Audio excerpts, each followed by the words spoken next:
of Lakewood and the taxpayers of Lakewood. I wanted to announce that this morning, about 30 minutes ago, we sent a taxpayers demand letter to the law director, the mayor, and the city council, informing them of what their obligations are of leaders of the community regarding Lakewood Hospital.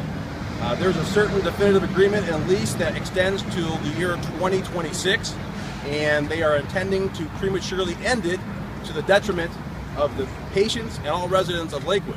So what we have done is we have sent a letter to Law Director Butler and requested that he review the contracts, the lease, definitive agreement, and enforce the rights of the citizens. And there are many rights and obligations that the Cleveland Clinic, Lakewood Hospital Association have during these terms. So what we are doing is asking the law director to enforce the rights to protect the valuable asset, which is the lease agreement to have the clinic run the hospital, maintain the hospital, and not waste the assets.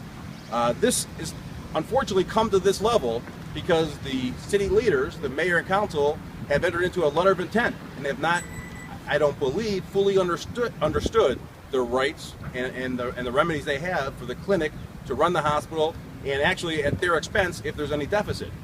There is supposedly a Cleveland Clinic is a nonprofit foundation, and if that is your true mission, closing the hospital and replacing it with a just emergency room is not to the benefit of anybody. Ambulances will not drive and drop off patients at an emergency room. They will pick up and drive to a hospital.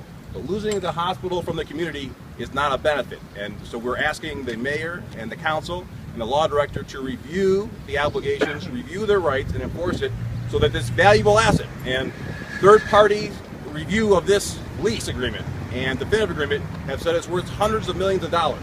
The obligations attached to running the hospital until 2026. So we're asking that the mayor and the council enforce those rights and not enter into a new letter of intent or new definitive agreement that terminates it early, only for the benefit of the clinic and only for their market share and only for their profitability. That doesn't help Lakewood.